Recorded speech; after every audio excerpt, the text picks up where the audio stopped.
Hello friends, कैसे हैं आप सब। हम लास्ट वीडियो में जुवेनाइल जस्टिस एक्ट के ये समझ चुके थे कि child in conflict with law क्या होता है। और जैसा कि जेजे एक्ट में, जो जुवेनाइल जस्टिस एक्ट में दो टाइप के चिल्ड्रंस को समझाया गया है। पहला child in conflict with law और दूसरा child in care and protection. Child in need of care and protection में ये बताया गया है कि कौन से चाइल्ड नीड ऑफ केयर और प्रोटेक्शन के अंतर्गत आते हैं। तो यहाँ पे बताया गया a child in need of care and protection means a child who is homeless, destitute और फाउंडेड begging और लिविंग ऑन अ स्ट्रीट। यहाँ पे तो सिंपल है कि वो होमलेस है, मतलब घर से निकाल दिया गया है, भीख मांग रहा है या स्ट्रीट्स पे रह रहा है, या working in violation of child labour laws के अंतर्गत, मतलब वो ऐसे जगह काम कर रहा है जहाँ पे चाइल्ड लेबर लॉज का वायलेशन हो रहा है। उसके बाद ये बताया गया कि वो एक ऐसे व्यक्ति के साथ रह रहा है जो उसको हर्ट कर रहा है, एब्यूज़ कर रहा है, निगलेक्ट कर दिया गया है चाइल्ड को, या फिर थ्रेटन किया जा रहा है, एब्यूज़ और neglect the child and is likely to do so. और ये भी बताया जा रहा है कि वो ऐसे व्यक्ति के साथ है कि जो उसको किल्ड कर सकता है, एब्यूज़ कर रहा है सम अदर चाइल्ड को ऐसा करने के लिए, and is likely to do days him with this child as well. यहाँ पे बताया गया है कि अगर जैसे कि कई बार क्या होता है कि लोगों को एब्यूज़, मतलब जो बच्चों को भीख मंगवाने के लिए उनके हाथ पैर उंगलियां कुछ कुछ ऐसी जगहों को काट दिया जाता है जिससे वो भीख मांग सकें। तो ऐसे व्यक्तियों को भी इसमें कवर किया गया कि अगर कोई ऐसे व्यक्ति के साथ रह रहा है तब भी, या फिर इसमें ये भी बताया गया है कि विथ मेंटल और फिजिकल डिसेबिलिटी के साथ वो सफ़र कर रहा है, या फिर कोई टर्मिनल डिसीज़ है तो उससे सफ़र कर रहा है, और पेरेंट और गार्जियन जो है वो उसके अनफिट हैं या incapable of providing adequate care and protection to the child. अगर उसके माता पिता या फिर गार्जियन इतने कैपेबल नहीं है कि उसको प्रोटेक्शन प्रोवाइड कर सकें। उसके बाद ये बताया गया है कि विदाउट पेरेंट है, मतलब उस चाइल्ड के कोई पेरेंट्स नहीं है, या उसको अबेंडन कर दिया गया, सरेंडर कर दिया गया है, या फिर वो मिसिंग हो गया या रन अवे कर दिया है घर से, मतलब भाग गया है घर से। ये कुछ इमेजेस दी हुई हैं जिसमें बताया गया कि चाइल्ड को टर्मिनल इलनेस है, इसमें बताया गया कि चाइल्ड को अबेंडन कर दिया गया है, यहाँ पे वो भाग गया और मिसिंग हो गया है घर से, तो उसकी फ़ोटो लगाई गई है। तो ये जो इमेजेस हैं ये कहीं ना कहीं चाइल्ड के बारे में दर्शा रही हैं कि इनको एक need of care and protection की ज़रूरत है। अब इसमें बताया गया कि child in need of care and protection के अंतर्गत और कौन कौन आता है। तो victim of sexual abuse, victim of drug abuse और ट्रैफिकिंग, एक्सप्लॉइटेड और एनी कमर्शियल पर्पस, मतलब चाइल्ड ट्रैफिकिंग से रिलेटेड ऑफेंसेस के अंतर्गत का, victim of any armed conflict, civil unrest, या फिर नेचुरल कैलामिटी की वजह से उसको विक्टिमाइज्ड है वो, या फिर चाइल्ड मैरिज की वजह से वो विक्टिम है। और क्या क्या चीज़ें हैं इसमें भी कुछ चीज़ों को बताया गया है, जैसे कि इमेज से कि ये व्यक्ति है जो कि सिविल अनरेस्ट की वजह से या आर्म्ड कॉन्फ्लिक्ट की वजह से अकेला पड़ गया है, या फिर सेक्सुअल एब्यूज़ का शिकार हो गया, ड्रग एब्यूज़ का शिकार हो गया, या फिर वो चाइल्ड मैरिज का शिकार हो गया। तो ऐसे चाइल्ड्स को child in need for care and protection के अंतर्गत कवर किया गया। और इनको कवर करने का क्या मोटिव था वो अब हम आगे जानते हैं। अब ये जो चाइल्ड है इनको डील कैसे किया जाएगा। Dealing with children in need of care and protection, तो इसके लिए चाइल्ड वेलफेयर कमिटीज़ का गठन किया गया। जैसे कि हमने पढ़ा था कि child in conflict with law को कौन डील करेगा, तो वो जुवेनाइल जस्टिस बोर्ड करेगा। और वहीं जब बात आई कि जो need for care and protection की बात आएगी तो कौन डील करेगा, तो चाइल्ड वेलफेयर कमेटी डील करेगी। अब चाइल्ड वेलफेयर कमेटी का काम क्या है और चाइल्ड वेलफेयर कमेटी में होता कौन कौन है। तो यहाँ पे बताया गया कि हर एक डिस्ट्रिक्ट में एक चाइल्ड वेलफेयर कमेटी ज़रूर होगी, और उनका काम होगा कि वो डील करेंगी children in need of care and protection से। इसमें एक चेयरपर्सन होगा और 4 अदर मेंबर्स होंगे, और एटलीस्ट एक मेंबर तो वुमेन होगी ही होगी। And other member should be an expert of on children's matter. और जितने भी यहाँ पे मेंबर्स होंगे चाइल्ड वेलफेयर कमेटी के, वो सारे के सारा वेलफेयर ऑफ चाइल्ड के लिए कहीं ना कहीं वर्किंग एक्सपीरियंस रखते हैं, तभी उनको इसमें सिलेक्ट किया जाएगा। अब आगे चलते हैं हम। इसमें बताया गया है कि जब भी कोई चाइल्ड को इन need of care and protection can be brought before the committee, कभी भी चाइल्ड को इस कमिटी के सामने कौन लाएगा, मतलब वेलफेयर कमेटी के सामने उसको कौन लेकर आ सकता है। तो पहली बात आ दिया कि कोई पुलिस ऑफिसर भी ला सकता है, officer of district child protection unit भी ला सकता है, कोई इंस्पेक्टर भी ला सकता है अपॉइंटेड अंडर लेबर लॉ, या फिर कोई पब्लिक सर्वेंट भी ला सकता है, या फिर चाइल्ड लाइन सर्विसेज भी है, एनजीओज भी ला सकते हैं, या फिर वो वॉलंटरी एजेंसी के थ्रू भी आ सकता है रिकॉग्नाइज्ड बाय गवर्नमेंट, या फिर चाइल्ड वेलफेयर ऑफिसर या फिर प्रोबेशन ऑफिसर भी ला सकता है, या फिर सोशल वर्कर भी ला सकता है उसको, या पब्लिक स्पिरिटेड सिटीजन भी ला सकता है, चाइल्ड डायरेक्टली खुद भी आ सकता है, कोई nurse, doctor, management of nursing home, hospital या फिर मैटरनिटी होम, ये भी चाइल्ड को इस कमेटी के सामने, वेलफेयर कमेटी के सामने ला सकते हैं। तो एक इमेज से इसको भी समझाया गया कि कौन कौन चाइल्ड को चाइल्ड वेलफेयर कमेटी के सामने ला सकता है। तो यहाँ पे पुलिस ऑफिसर की फ़ोटो बनाई गई, चाइल्ड लाइन सर्विसेज की फ़ोटो बनाई गई, नर्स की फ़ोटो बनाई गई, सोशल वर्कर की बनाई गई, और चाइल्ड डायरेक्टली खुद भी आ सकता है, इसलिए एक चाइल्ड की फ़ोटो भी ड्रॉ की गई है। अब इसके बाद हम चलते हैं कि child can also be surrendered bye its parents और गार्जियन, मतलब जो चाइल्ड है उसको खुद उसके पेरेंट्स और गार्जियन सरेंडर कर रहे हैं। इसमें ये बताया गया है कि जब भी जो चाइल्ड होता है जिसको सरेंडर किया जा रहा है, तो उसके पेरेंट्स या फिर गार्जियन अगर सरेंडर करने आए हैं कोई फिजिकल, इमोशनल या फिर सोशल फैक्टर की वजह से जो कि उनके बियॉन्ड कंट्रोल है, तब वो एक कमेटी को अपना चाइल्ड सौंपने आए हैं। अब जो कमेटी है वो एक इंक्वायरी होल्ड करेगी और काउंसलिंग करेगी कि क्या ये करना, चाइल्ड को वेलफेयर कमेटी को सौंपना, क्या इंटरेस्ट ऑफ चाइल्ड के लिए बेस्ट रहेगा या नहीं रहेगा। इसको करने के बाद पेरेंट्स और गार्जियन को जो सरेंडर किए हैं उनके पास 2 महीना का टाइम दिया जाएगा कि आप रिकंसिडर करें अपने डिसीजन को। और अगर चाइल्ड जो है वो 6 साल से कम का है जिसको सरेंडर किया गया है, तो उसको स्पेशलाइज्ड एडॉप्शन एजेंसी में दे दिया जाएगा, और अगर वो 6 साल से ज़्यादा का है तो उसको चिल्ड्रंस होम में सेंड कर दिया जाएगा। तो ये है चाइल्ड को सरेंडर करने का तरीका। अब आते हैं इसके बाद, when a child is brought before it the committee can, जब भी चाइल्ड को लाया जाएगा तो कमेटी क्या करेगी, send the child to children's home और सम अदर फिट प्लेस और पर्सन।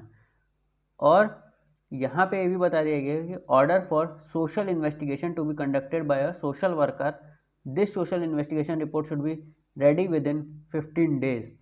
मतलब पहली बात तो उसको चिल्ड्रन होम में भेजेंगे चाइल्ड को, और उसके बाद एक सोशल इन्वेस्टिगेशन करेंगे, और ये सोशल इन्वेस्टिगेशन किया जाएगा वेलफेयर ऑफिसर या फिर चाइल्ड वेलफेयर पुलिस ऑफिसर के द्वारा।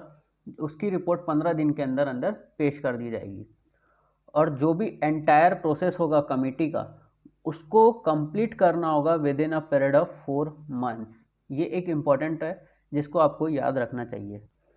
अब एक इमेज से हम समझते हैं कि ये प्रोसेस होता कैसे है, कि कैसे कोई process for dealing child in care need of care and protection को कैसे डील किया जाता है। जैसे कि एक सोशल वर्कर जिसने एक चाइल्ड को लेकर आया किसके सामने, चाइल्ड वेलफेयर कमेटी के सामने। चाइल्ड वेलफेयर कमेटी ने इंश्योर किया केयर और प्रोटेक्शन और रिहेबिलिटेशन को। उसके बाद उसने क्या किया, एक सोशल वर्कर जो कि सोशल इन्वेस्टिगेशन कंप्लीट करेगा, तो वो रिपोर्ट बनवाता है कि भाई क्या ऐसा करना ठीक है, क्या ऐसा करना बेस्ट होगा चाइल्ड के लिए। तो ये जो चाइल्ड वेलफेयर कमेटी है वो रिफ़र करी इस सोशल इन्वेस्टिगेशन के लिए, और सोशल इन्वेस्टिगेशन की रिपोर्ट जैसे ही आएगी उसके बाद चाइल्ड वेलफेयर कमेटी उस चाइल्ड को प्लेस करेगी चिल्ड्रंस होम में, या फिर उसको प्लेस करेगी, रिस्टोर करेगी चाइल्ड को अब उसके पेरेंट्स के साथ में, या फिर डिक्लेयरिंग करेगी कि वो चाइल्ड को अब एडॉप्शन में दिया जा सकता है। तो ये तीनों काम किया जाएगा इस चाइल्ड वेलफेयर कमेटी के द्वारा। अब आते हैं जो कमेटी है वो after the inquiry is complete, जैसे इंक्वायरी कंप्लीट हो जाएगी तो जो कमेटी है वो कंसिडर करेगी जो चाइल्ड चाहता है, उसके बाद ऑर्डर पास करेगी। क्या ऑर्डर पास कर सकती कमेटी कि वो चाइल्ड को नीड ऑफ केयर और प्रोटेक्शन में ज़रूरत है तो उसको रखेगी, और रिस्टोर कर सकती है चाइल्ड को उसके पेरेंट्स और गार्जियन या फिर फैमिली मेम्बर्स के साथ, प्लेस कर सकती है चाइल्ड को चिल्ड्रन होम में या फिर कोई स्पेशलाइज्ड एडॉप्शन एजेंसी में। और क्या क्या कर सकती है ये कमेटी, तो इसमें बता दिया गया है कि प्लेस कर सकती है चाइल्ड को with a fit person for a long term और अ टेम्पररी केयर, रिहेबिलिटेशन के लिए उसको जब तक वो 18 साल का नहीं हो जाता तब तक उसको किसी ऐसे पर्सन के साथ लॉन्ग टर्म के लिए रखा जा सकता है चिल्ड्रंस होम में या फिर कोई अदर फिट प्लेस अगर सही लगता है तो। और अप्रोप्रिएट डायरेक्शन दे सकती है कि किसी पर्सन या फिर इंस्टीट्यूशन या फैसिलिटीज़ को कि चाइल्ड को प्लेस किया जाना चाहिए ओवरऑल केयर प्रोटेक्शन और रिहेबिलिटेशन ऑफ चाइल्ड को लेके। इसके बाद बताया गया है कि वो डिक्लेयर करेगी the child is legally free for adoption. जैसे ही चाइल्ड को अगर उसका सोशल रिपोर्ट आ जाती है, सोशल इन्वेस्टिगेशन की रिपोर्ट आ जाती है, तो उसके बाद ये जो कमेटी ये डिक्लेयर कर सकती है कि ये अब चाइल्ड लीगली फ्री है कि उसको अब अडॉप्शन में दिया जा सकता है। उसके बाद बता दिया गया कि उसको फॉस्टर केयर में भी भेज सकते हैं, मतलब चाइल्ड को किसी फैमिली के साथ रखना कुछ समय के लिए अल्टरनेटिव होम एनवायरनमेंट के जैसे टू द चाइल्ड। और ये जो फॉस्टर होम होता है ये एक टेम्परेरी नेचर का होता है और जो एडॉप्शन होता है वो परमानेंट होता है।